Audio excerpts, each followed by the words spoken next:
ជំរាបសួរពុកម៉ែបងប្អូនទាំងអស់គ្នាស្វាគមន៍មកកាន់កម្មវិធីរាត្រីងងឹតដែលនៅក្នុងកម្មវិធីរាត្រីងងឹតនេះគឺយើងនឹងលើកកោះកាយនៅរឿងរ៉ាវអ្វីជំនឿក៏ដូចជារឿងរ៉ាវអមនុស្សនិងរឿងរ៉ាវមរណគមជាច្រើនដែលបានកើតឡើងអញ្ចឹងនេះគឺជាអេពីសូតទី1នៅក្នុងកម្មវិធីរាត្រីងងឹតរបស់យើងអញ្ចឹងបើសិនជាបងប្អូនណាដែលមានរឿងរ៉ាវចង់ចែកម្លែកអាចទម្លាក់នៅក្នុង inbox នេះបានអញ្ចឹងក៏មកខាត់ពេលវេលាយូរចូលទៅដល់សាច់រឿងរបស់យើងទាំងអស់គ្នាអញ្ចឹងថ្ងៃនេះគឺយើងមាន4រឿងដែលនឹងត្រូវលើកយកមកនិយាយហើយ4រឿងហ្នឹងគឺសុទ្ធសឹងតែជារឿងរ៉ាវដែលបានកើតឡើងមកលើខ្ញុំផ្ទាល់ហើយរឿងរ៉ាវទី1នេះគឺបានកាត់ឡើងនៅក្នុងឆ្នាំ2022ដែលនៅក្នុងឆ្នាំ2022ហ្នឹងគឺខ្ញុំបានធ្វើដំណើរទៅលេងខេត្តកពតជាមួយនឹងមិត្តភ័ក្តិរបស់ខ្ញុំជាទូទៅពួកខ្ញុំទៅលេងខេត្តកពតគឺខ្ញុំគេងរីសតមកកន្លែងនៅក្នុងខេត្តកពតហ្នឹងគឺស្អាតមែនទែនទេសភាពខាងក្រោយគឺជាប់ព្រែកប៉ុន្តែវាចូលពីផ្លូវជាតិទៅរៀងជ្រៅដែរគាត់ថាស្ងប់ស្ងាត់ហើយទេសភាពស្អាតនៅខាងក្រោយគេហ្នឹងជាប់ព្រែកជាទូទៅនៅរីសតហ្នឹងសម្បូរទៅដោយជនជាតិបរទេសដែលថ្ងៃខ្ញុំទៅហ្នឹងអាមកជួរខាងព្រែកហើយខាងមុខហ្នឹង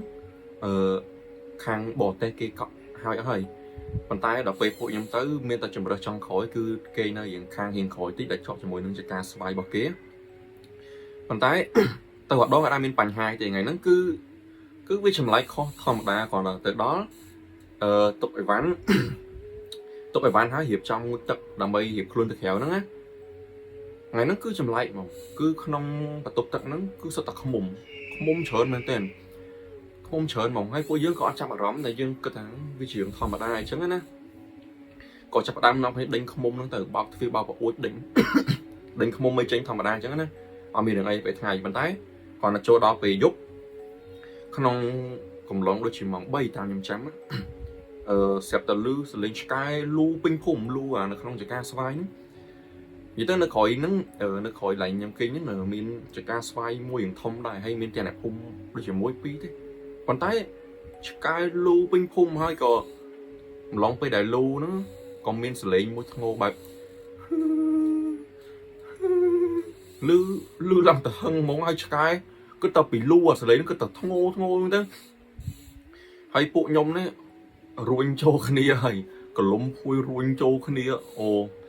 ក៏តែពេលហ្នឹងរៀងនេះដែរយើងរៀងភ័យដែរយើងខ្លាចថាកំពុងតែគេងឧបមាគេមកគូសទ្វារធ្វើមិនទៅ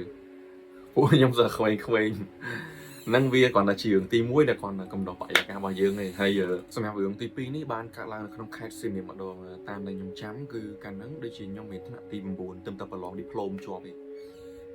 មុនប្រឡងឌីប្លូមហ្នឹងគឺខ្ញុំជាមួយមិត្តភក្តិខ្ញុំ7-8នាក់ plan ថាបើសិនជាប្រឡងចប់ឌីប្លូមរបស់គ្នាគឺទៅលេងសៀមរាបជុំគ្នាដល់មានទៅ plan កាលនោះដូចជា7-8នាក់ប៉ុន្តែយើងដូចយើងដឹងខ្ញុំថាយើង plan ជាមួយមិត្តភក្តិយើងគឺអត់ដែរកើតឡើងគឺ never happen ហ្មងរហូតដល់គៀកថ្ងៃបាត់ម្ដងមួយដល់ថ្ងៃទៅជាក់ស្ដែងមែនទែនគឺមានតែ3នាក់ខ្ញុំមិត្តភក្តិខ្ញុំអារើហើយអាលីតែ3នាក់គាត់ហើយកាលហ្នឹងក្មេងខ្លាំងមែនទែនអត់មានសាច់ញាតិនៅសៀមរាបហ្នឹងហើយអត់ស្គាល់ភូមិសាស្ត្រទៀតដឹងតែក្មេងដឹងតែសុបាយទៅហើយជាទៅហើយគាត់ទៅដល់សៀមរាបปุ๊បចុះតែពីលើឡានគេមកបានជួបអ៊ំកង់3ម្នាក់ដែលគាត់នៅជិតបេនហ្នឹងណាហើយក៏ពឹងឲ្យគាត់ជូនទៅស្ថានភាពគេងទៅគាត់អ៊ំគាត់រៀងចិត្តល្អដែរគាត់ជូនទៅកន្លែងគេងអញ្ចឹងណាពួកខ្ញុំក៏ទៅដល់ស្ថានភាពមួយកន្លែងដែលយើងអត់បញ្ចេញឈ្មោះគេបានទេព្រោះគេនៅបោកអស់ហ្នឹងពួកខ្ញុំក្មេងៗខ្ញុំត្រឡប់អាក្រក់មួយគ្នាខ្ញុំ3ហ្នឹងគឺចិត្តលេងបន្លាចគ្នាហើយវាយើងពិបាកនិយាយដែរគាត់ទៅចូលដល់ពុកគ្រាន់តែឃើញខែប្រអប់ឆ្លងមើលទៀតខែប្រអប់តិចមានអីក្នុងហ្នឹងហើយទៅបើកមួយនិយាយចឹងណាអូដល់គ្នាខ្ញុំហោះផ្ទះខ្ញុំនៅចិត្តពលានហ្នឹងហើយចឹងចូលមកកាន់រឿងយើងវិញគាត់ទៅដល់នោះគ្នានិយាយចឹងហើយមុតភ័ក្រខ្ញុំអាលីវាទៅបើកទូកអាយគេមើលវាថាទីក្នុងទូមានមនុស្សទីក្នុងទូវាទៅបើកចឹងទៅបើកមកវាស្អីក្នុងទូមានខ្មោចវានោះគ្នានិយាយចឹងរហូតដល់ពេលហ្នឹងអត់មានរឿងកាត់ឡើងទេពួកយើងក៏ទៅដើរលេងនៅអង្គរធម្មតាចឹងណាក៏ស្រាប់តែដល់យប់ឡើងម៉ោងពេលហ្នឹងខ្ញុំគេងហើយតាមខ្ញុំចាំមើលម៉ោងដូចជាជិត12យើងអំឡុងពេលដែលខ្ញុំកំពុងតែគេងហ្នឹងទាំងអស់គ្នាសាក់សម័យតាមខ្ញុំថាជាយើងបិទភ្នែកចេះហើយយើងក៏វាដែរ មានអារម្មណ៍ថាមានសម្ោខ្មៅខ្មៅហោះនៅលើភ្នែកយើងថាមានសម្ោហោះពីមុខយើងចឹងមកពេលហ្នឹងខ្ញុំមានអារម្មណ៍ចឹងខ្ញុំខំប្រឹងគេងខ្ញុំសង្ងំឡើង10នាទីតែនៅតែគេងលក់មានអារម្មណ៍ចឹងមករហូតដល់ខ្ញុំបើកភ្នែកមកខ្ញុំឃើញពួកម៉ាក់ខ្ញុំអារ៉ាវាកំពុងចុចទូរស័ព្ទខ្ញុំសួរវាថាហេអាដេកគេឯងនៅធ្វើអីគេវាថាដេកអត់លក់ហើយខ្ញុំសួរវាថាម៉ោងណានេះម៉ោង7:10ហើយខ្ញុំអត់ចាក់អារម្មណ៍ខ្ញុំគេងធម្មតាវិញទៅស្រាប់តែក្រោយពីសង្ងំគេងបានប្រហែលជាកន្លះម៉ោងស្រាប់តែលឺសលេងនៅក្រោយស្ថាគិនលឺសលេងអ៊ូអតែយើងស្ដាប់អត់បានទេដឹងថាអ៊ូអមនុស្សច្រើនមិនដឹងថាមកពីណាដូចមានអារម្មណ៍ថាដូចនៅខាងក្រោយហ្នឹងមានគេលក់កាទៀវលក់នំបញ្ចុកអីចឹងណាមនុស្សអ៊ូអហើយនិយាយខ្ញុំស្ដាប់អត់បានទេដឹងតែអ៊ូអរហូតដល់ខ្ញុំថ្លង់ពេកខ្ញុំគេងអត់បានគេថាប្រហែលជាផឹកហើយខ្ញុំឆ្ងល់តែហើយអ្នកភូមិនេះមកលឺមែនស្មាតោមានអារម្មណ៍ចឹងហ្មងអ្នកភូមិនេះមកលឺមែនអូយដេកពួនអត់បាន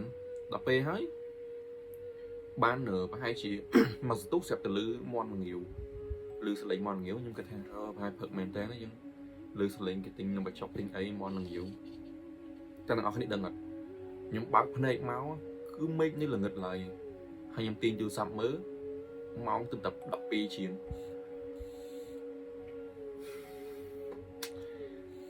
ពេលហ្នឹងខ្ញុំគេងលេងលក់ហើយខ្ញុំគេងលេងលក់ខ្ញុំនិយាយថងគឺខ្ញុំមានអារម្មណ៍ថា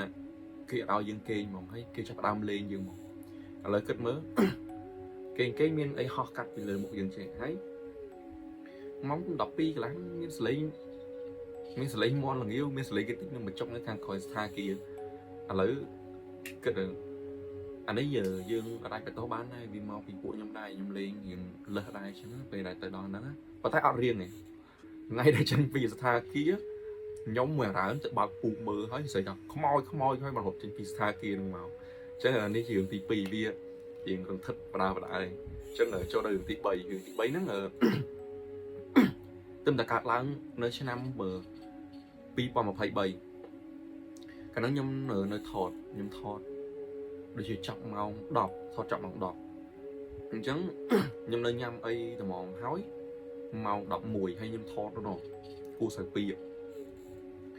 ហើយពេលជិះមកផ្ទះហ្នឹងគឺខ្ញុំជូនលីតាមកផ្ទះទៀតកាលនោះនៅថតមួយលីតាម៉ោងត្មងដល់ជូនលីតាមកដល់ផ្ទះម៉ោង11:40ជិះពីនោះម៉ោង11មកដល់ផ្ទះ11:40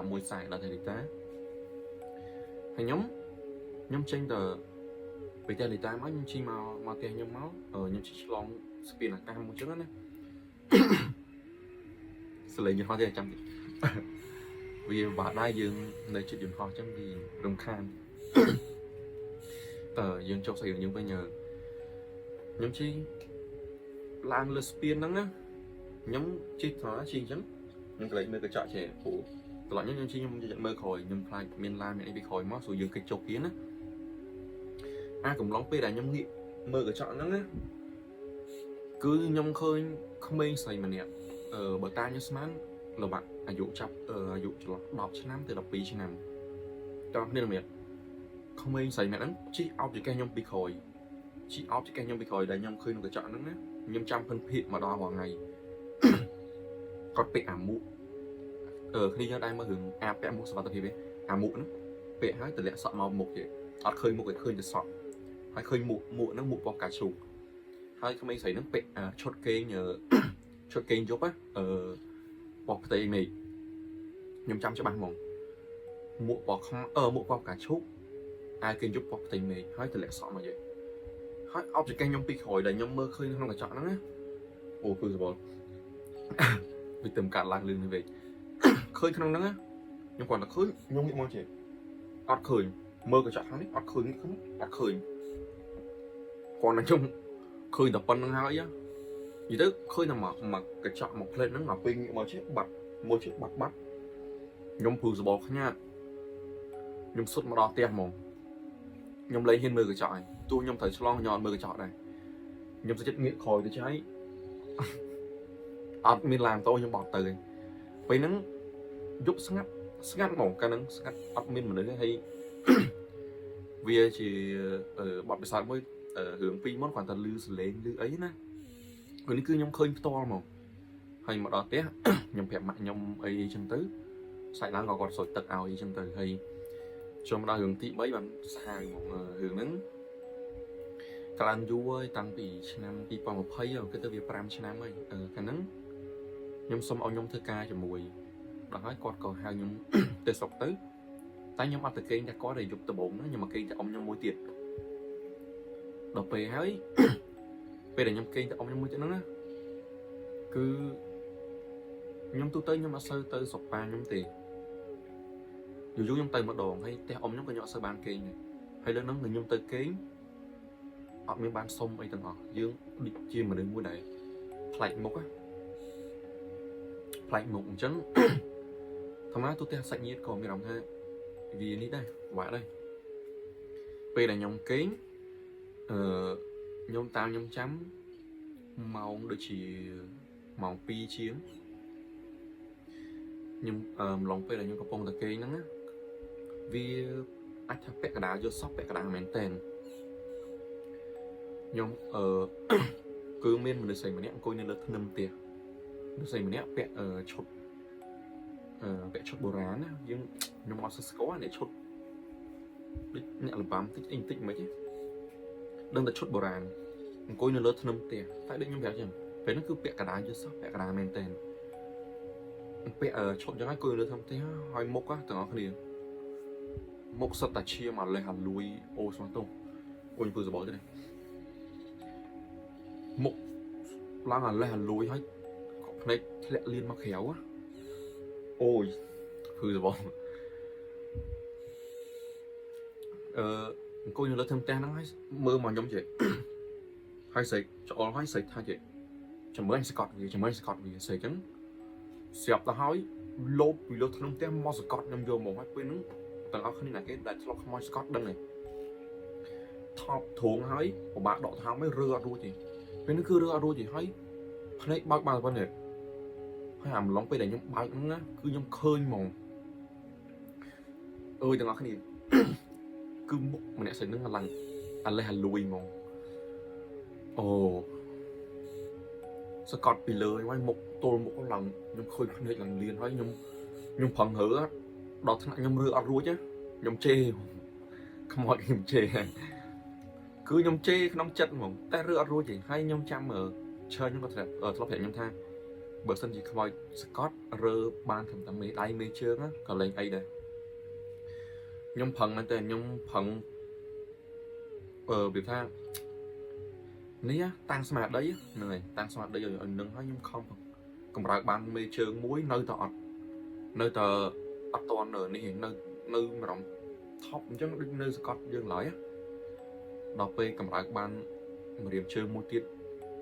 ដូចជាមេជើងមើលកម្រើកបានគេមើលមេជើងហ្នឹងនេះកម្រើកបាននេះមួយនៅកម្រើកបាននេះមួយទៀតរៀងធូរតិចខ្ញុំចាប់ដើមកម្រើកម្រាមដៃម្រាមជើងទៅបានលេងអីហើយខ្ញុំចាប់ដើមទៅទាញទូរស័ព្ទមើលម៉ោង2កន្លះយប់គាត់តែខ្ញុំគាត់តែស្កត់ខ្ញុំប៉ុណ្្នឹងហើយខ្ញុំគេងលេងលក់មកយប់នោះគឺខ្ញុំគេងលេងលក់ហើយខ្ញុំអត់សូវខ្លាចខ្មោចទេប៉ុន្តែតាំងពីនោះគឺខ្ញុំបាក់ហ្មងខ្ញុំបាក់ពីដំបូងយើងអត់ដែរសឹកឃើញវាច្រើនមានរឿងច្រើនខ្ញុំឃើញត្រឹមតែជាសំម៉ោលឺសលេងយើងអត់សូវខ្លាចទេណានេះគឺមកស្រស់មកមុខឡើងអាលេះអាលួយហើយគិតមើលគេងលក់ទៀតខ្ញុំកលុំភួយហើយខ្ញុំចុចទូរស័ព្ទទល់ព្រឹកហើយហ្នឹងគឺរឿងទី4ដែលបានកាត់ឡើងហើយ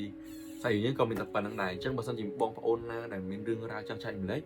អាច inbox មកក្នុង page ខ្ញុំបានតម្លាក់ក្នុងpage តែស្អីរឿងក្នុងហ្នឹងមកចាំខ្ញុំលើកយកមកនិយាយអញ្ចឹងជួបគ្នានៅអេពីសូតក្រោយបាយបាយ